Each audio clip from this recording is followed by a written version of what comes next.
सर्वेभ्यो नमः। देववाणी संस्कृतम ई गुरुकुलम में आप सभी महान भावों का हार्दिक अभिनंदन है। मित्रों, आज हम लघु सिद्धांत कौमुदी के अव्ययी भाव समास प्रकरण की लाइव कक्षा संख्या 7 को पढ़ेंगे और जो भी महान भाव इस संपूर्ण समास प्रकरण को, लघु सिद्धांत कौमुदी के समास प्रकरण को पढ़ना चाहते हैं, वे सभी पाठक महानुभाव इस मोबाइल नंबर या व्हाट्सएप नंबर, यह व्हाट्सएप नंबर भी है, संपर्क करके देववाणी संस्कृतम ऐप के अंदर पढ़ सकते हैं और देववाणी संस्कृतम यूट्यूब चैनल पर पढ़ सकते हैं शुल्क दे करके। ये शुल्क वाली कक्षाएं हैं, ये पेड क्लास हैं। चलिएगा, आइएगा, अब हम आपको अव्ययी भाव समास जहां हमने गत कक्षा में पढ़ा था उससे आगे पढ़ाना आरंभ करते हैं। गत कक्षा में मैंने आपको ये उपसर्जनम पूर्वम ये सूत्र मैंने पूरा आपको पढ़ा दिया था। अधिहरि की सिद्धि भी आपको करा दी थी। अब अधिहरि जो शब्द है, इसका लिंग क्या होना चाहिए? इसका लिंग क्या होना चाहिए?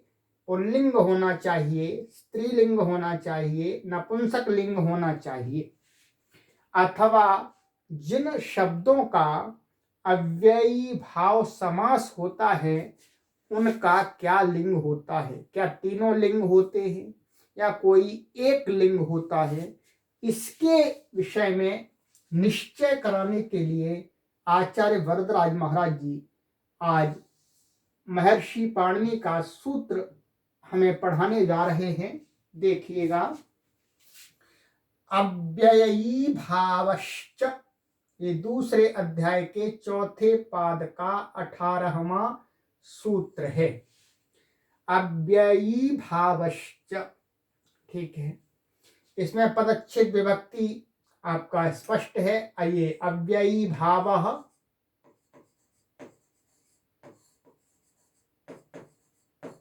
ये प्रथमा विभक्ति एक वचनांत है, ठीक है। च अव्यय पद है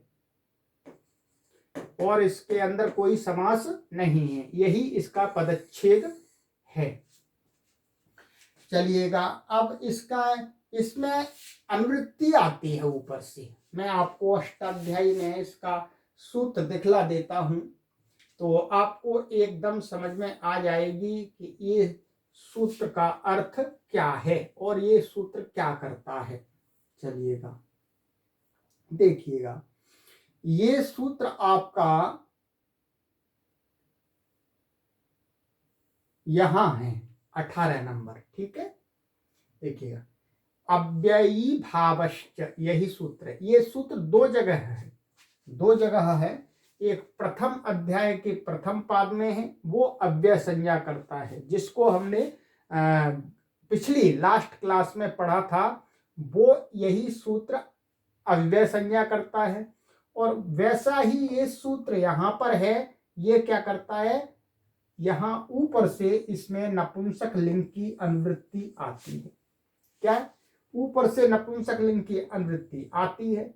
तो अव्ययी भाव समास कैसा होता है? नपुंसक लिंग होता है। ये अर्थ बन गया, सरल अर्थ है, अष्टाध्यायी में जट से बन गया। तो ये अष्टाध्यायी की कक्षा भी देववाणी संस्कृतम पर चल रही है, तो यहाँ और समझ में सरलता से आता है मित्रों। चलिए, अब आ जाइएगा आप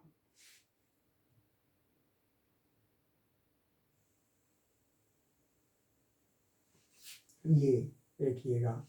अब आचार्य वरदराज महाराज जी इसका अर्थ करते हैं, अयम नपुंसकम स्यात्। अयम माने यह अव्ययी भाव जो समास है वो क्या है? नपुंसकम स्यात्, नपुंसक लिंग होता है, ठीक है। तो ये संज्ञा विधायक ये सूत्र है। अब देखिएगा, ये जो अधिहरि हमने बनाया, तो अब इसका लिंग क्या होगा? कोई पूछे आपको तो कहेंगे आप नपुंसक लिंग। अव्ययी भाव जितने भी समास होंगे जिनके होंगे वो सभी नपुंसक लिंग ही होते हैं, ये ध्यान कीजिएगा। अब आइएगा, अब आगे पढ़ते हैं। इसके और भी उदाहरण हैं, अभी विभक्त्यर्थ के और भी उदाहरण देंगे आचार्य वरदराज महाराज जी। एक सूत्र पढ़ा रहे हैं, देखिएगा।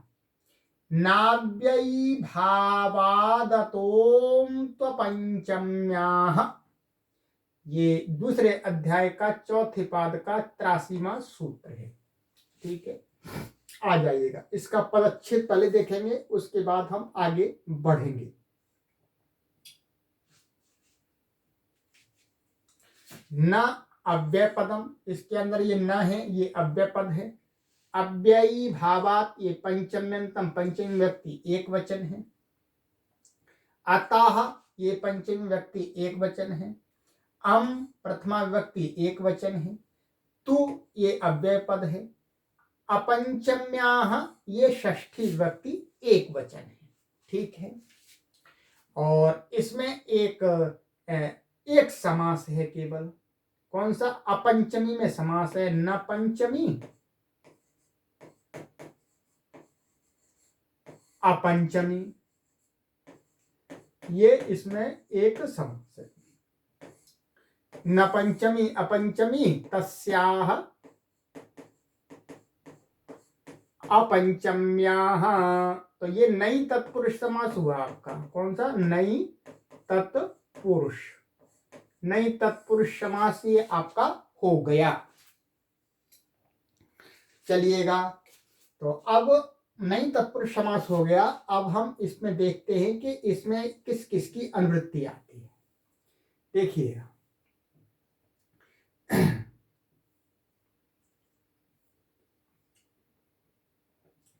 इसमें हम देखेंगे कि ऊपर से ये जो सूत्र है आपका, ये इस सूत्र में अव्ययादाप सुपह से किसकी अनुवृत्ति आती है? सुप की अनुवृत्ति आती है, यहां से सुपह की। ठीक है, और क्षत्रियार्ष यूनि लुक ये सूत्र है, इससे और ऊपर है, वहां से लुक की अनुवृत्ति आती है इसमें। ठीक है, तो अब इसके लुक और सुपह की अनुवृत्ति ला करके इसका क्या अर्थ बनेगा, आइएगा देखते हैं आचार्य वरदराज महाराज जी के शब्दों में।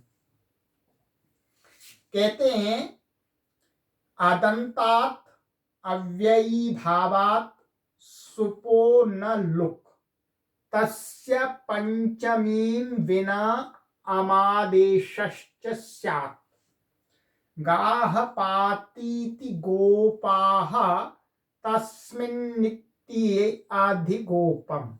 ठीक है, देखिएगा, कहते हैं कि अदंत, अदंत माने ये ह्रस्व अकारांत, माने ह्रस्व अकारांत माने जिस शब्द के, जिस अव्ययी भाव समास के अंत में ह्रस्व अकार है, उससे माने वैसा अव्ययी भाव समास, माने ह्रस्व अकारांत अव्ययी भाव समास से उत्तर जो सुपह, सुपह माने जो स्वादि 21 प्रत्यय आएंगे, सुप माने 21 प्रत्यय, सु औ आदि, उनका न लुक, लुक नहीं होता है। लुक नहीं होता है। लुक किससे प्राप्त था? लुक हमने गत कक्षा में देखा था, अधिहरि में अव्ययादाप सुपह से क्या कर दिया था? लुक कर दिया था। तो उस लुक का अभी निषेध कर रहे हैं कि कहीं कहीं लुक नहीं होता है।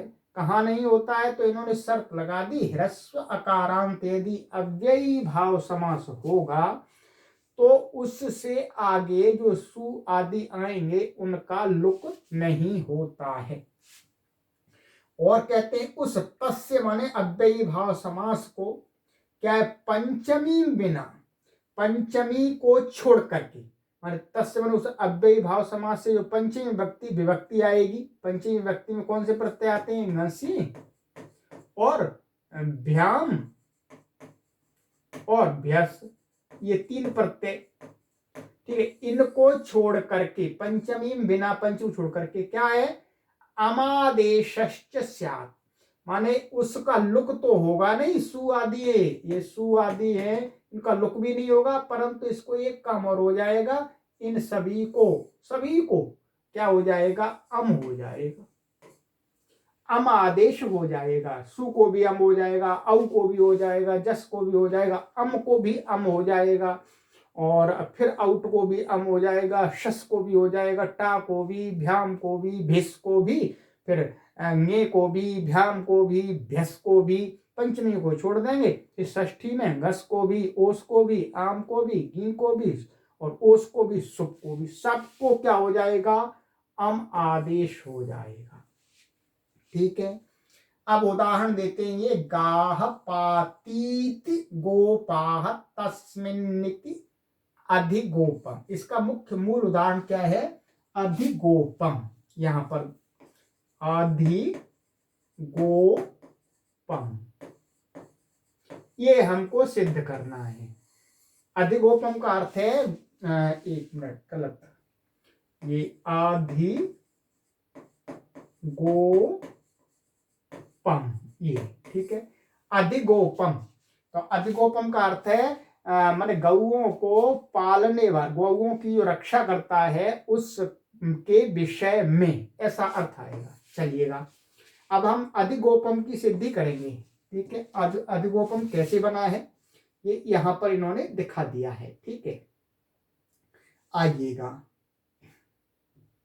अब इन्होंने इसमें एक बात और बता दी है, उसको भी देख लेंगे कि जो इसमें सु आदि के स्थान में अम होगा, अम होगा, तो अम क्या है, स्थानीय मत भाव से, स्थानीय माने सु आदि की विभक्ति संज्ञा होती है, विभक्ति के स्थान में आया हुआ जो प्रत्यय है वो भी प्रत्यय माना जाएगा, और प्रत्यय के अंतिम क्या होती है, उपदेशे अजन्नासिक हलंत्यम, माने हलंत्यम से जो म की संज्ञा प्राप्त होगी स्थानीय भाव से वो नहीं होगी, क्योंकि न विभक्तौ तुस्माह, इनके स्थान में सु आदि के स्थान में हुआ जो अम ये वाला है, इसकी भी विभक्ति संज्ञा है, तो विभक्ति के अंतिम मकार की संज्ञा नहीं होती है, ये यहाँ दिखला दिया है। ठीक है, ये राइट, ये विशेष बात भी नहीं है इतनी।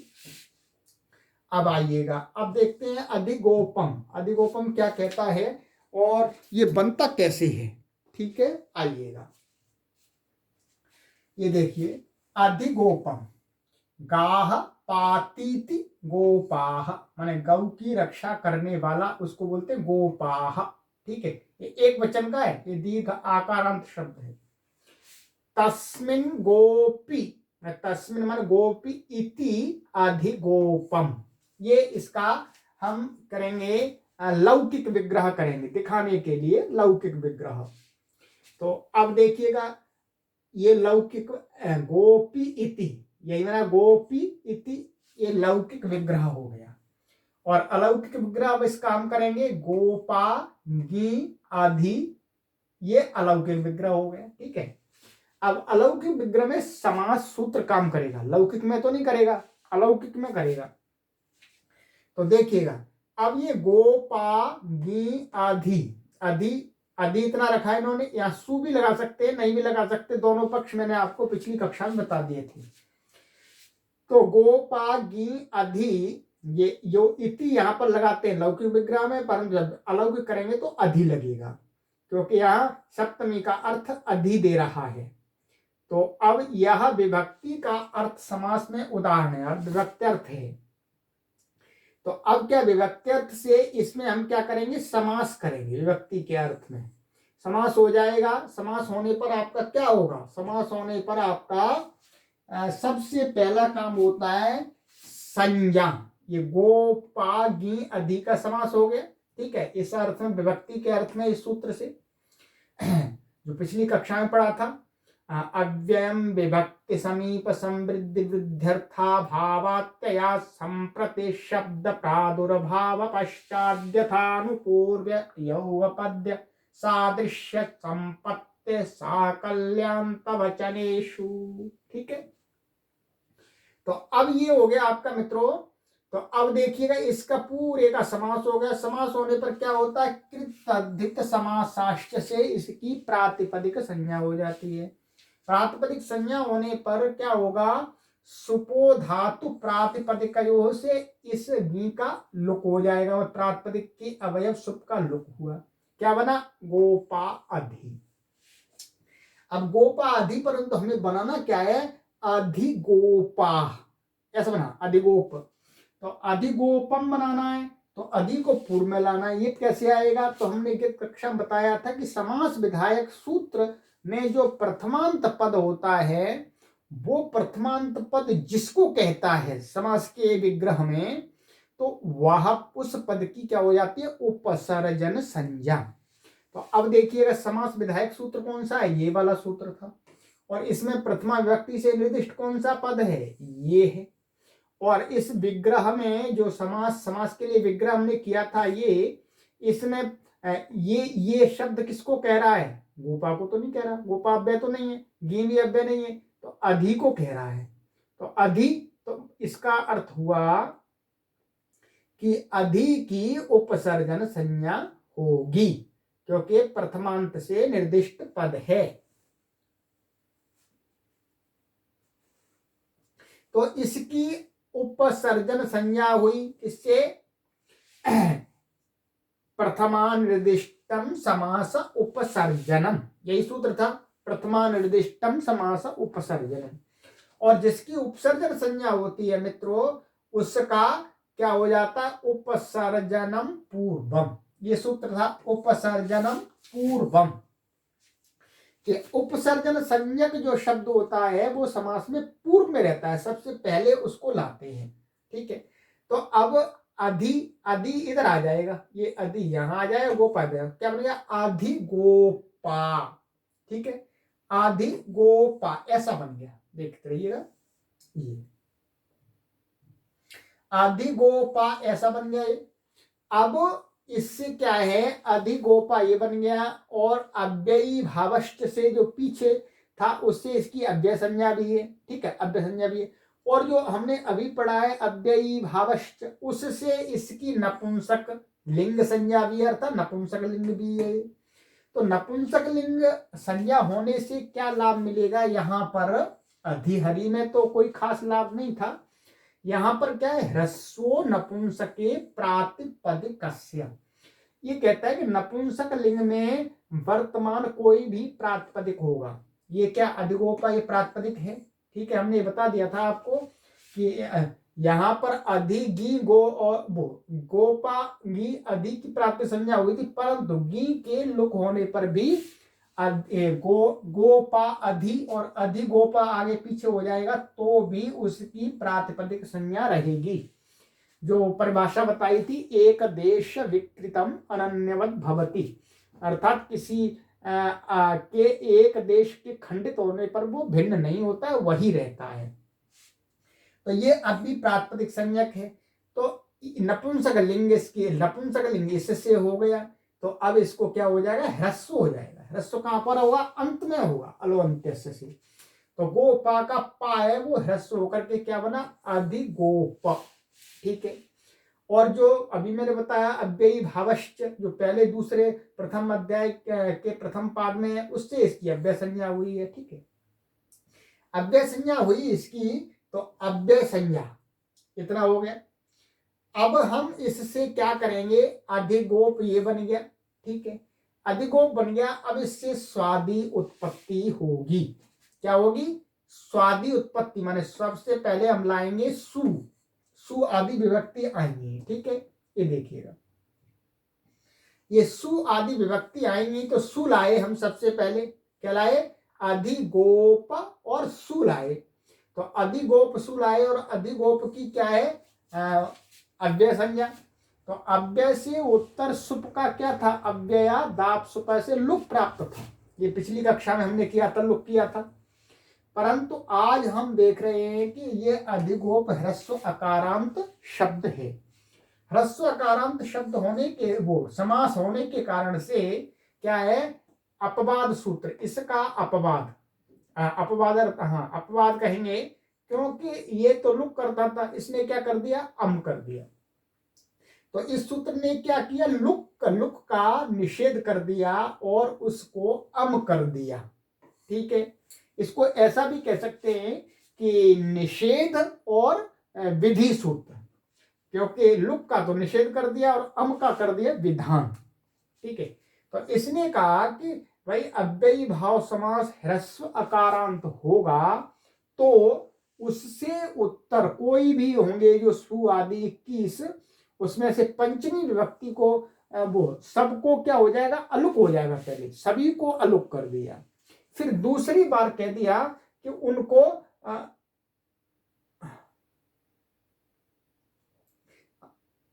तन्ना अब अलुक मतलब लुक नहीं होता है, यही अलुक का अर्थ नहीं, लुक नहीं होता है, परंतु उन सु आदि को क्या हो जाता है, अम हो जाता है। तो अम करेंगे तो ये विभक्ति का लुक का निषेध तो हो ही गया, साथ ही सु आदि के स्थान में अम आदेश हो गया। तो अम तो आदि गोप और सु को अम हो गया, और अमी पूर्व से क्या होगा, पूर्व रूप हो गया। यहाँ का सवर्ण दीर्घ प्रथम जो पूर्व सवर्ण प्राप्त था उसका अपवादे का अमी पूर्व रूप एक आदेश हो गया, तो क्या बना, अधिगोपम। पूरा बन गया आपका अधिगोपम। अब ये अधिगोपम ये पूरा हो गया। अधिगोपम ये हम यहां लिखते हैं, ये हमने आज इस कक्षा में अधिगो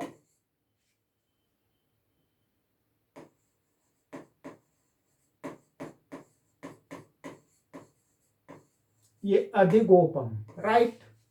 तो ये क्या हुआ, इससे सु को अम हो गया है और इसमें अव्ययी भाव समास हुआ है। अब इसके जब रूप चलाएंगे हम, क्या करेंगे, इसका रूप चलाएंगे तो क्या है, इससे अधिगोपम अधिगोपम अधिगोपम ऐसा रूप चलता चला जाएगा, क्योंकि सभी विभक्तियों के प्रत्ययों को क्या कर दिया, अम कर दिया। पंचमी को छोड़ करके पंचमी में क्या बन जाएगा, अधिगोपात अधिगोपा गोपाभ्याम अधिगोपई गोपेभ्य। ठीक है, तो पंचमी में क्या कर दिया, लुक का निषेध करके छोड़ दिया। इसमें यही कहा है कि अव्ययी भाव समास यदि ह्रस्वकारांत है तो उससे उत्तर सु आदि का लुक नहीं होता है, अर्थात अलुक होता है। तो फिर उसका ये हो गया। ठीक है, पंचमी का। अब हम इसका आपको एक बार टेबल दिखा देते हैं कि अधिगोपम के रूप कैसे बनेंगे। ठीक है, देखिएगा, ये देखिएगा, एक सूत्र और है इसके लिए, उसको भी हम देख लेंगे। देखिएगा, ये अधिगोपम के रूप हैं, दो जगह दो दो रूप बनते हैं। ठीक है, उसको भी देखेंगे। अधिगोपम अधिगोपम अधिगोपम अधिगोपम अधिगोपम अधिगोपम अधिगोपम अधिगोपेन, यहां दो बनेंगे। इसके बनाने के लिए अभी आ रहा है सूत्र, अधिगोपम अधिगोपाभ्याम अधिगोपम अधिगोपैः अधिगोपम अधिगोपम अधिगोपम अधिगोपात। देखिएगा, यहाँ पंचमी है, लुक नहीं हुआ, पर अब राम के समान रूप चल जाएंगे इसके, या गृहम के समान नपुंसकलिंग है तो अधिगोपात अधिगोपाभ्याम अधिगोपेभ्य अधिगोपम अधिगोपम अधिगोपम। सप्तमी में अधिगोपम और अधिगोपे एक एक्स्ट्रा और बनेगा जो अभी बताऊंगा मैं आपको। अधिगोपम अधिगोपयोः अधिगोपम अधिगोपेशु, तो यहाँ दो दो बनेंगे। ठीक है, संबोधन में हे अधिगोपम हे अधिगोपम हे अधिगोपम। ठीक है, पंचमी का हमने देख लिया कि पंचमी में लुक नहीं होता है, उसके रूप तो ह्रस्व अकारांत सामान्य नपुंसक लिंग के समान होते हैं। अब तृतीया में और सप्तमी में दो दो रूप बन रहे हैं तीनों वचनों में। इसके लिए आगे एक सूत्र है आचार्य वरदराज महाराज जी का, उसको हम आपको पढ़ा देते हैं। आइएगा कि तृतीया सप्तमी में कुछ विशेष होता है अव्ययी भाव समास में ह्रस्व अकारांत में। तृतीया सप्तम्योर बहुलम। ठीक है, तृतीया सप्तम्यो ये आपका षष्ठी विभक्ति द्विवचन है, बहुलम ये प्रथमा विभक्ति एक वचन है। ठीक है, अच्छा, इसमें समास चलिएगा हम ही देखते हैं। ये देखिएगा, तृतीया च सप्तमी च तृतीया सप्तम्यौ, नद्यौ के समान, तृतीया सप्तम्यौ तयोः तृतीया सप्तम्योः। ठीक है, ये द्वंद्व समास, इधर इतर योग द्वंद्व समास हुआ। ठीक है, और बस इतना ही है। बहुलम, बहुलम का अर्थ होता है कहीं हो जाना, कहीं नहीं हो जाना, अर्थात आप अभी मानिएगा विकल्प मानिएगा, विकल्प मानिएगा, ऑप्शनल। तो अब देखिएगा इसका अर्थ देखते हैं। इसमें भी क्या है, इसमें अनुवृत्ति इन्होंने बताई है कि इस सूत्र में ऊपर से नाव्ययी भावादतोम पंचम्या से अव्ययी भावात और अतः और अम की अनुवृत्ति आती है। ठीक है, ये अनुवृत्ति इसमें आएगी। आइएगा अब आचार्य वरदराज महाराज जी क्या कहते हैं, देखिएगा। अदंतात अव्ययी भावात तृतीया सप्तम्योर बहुलम अम भावः स्यात्।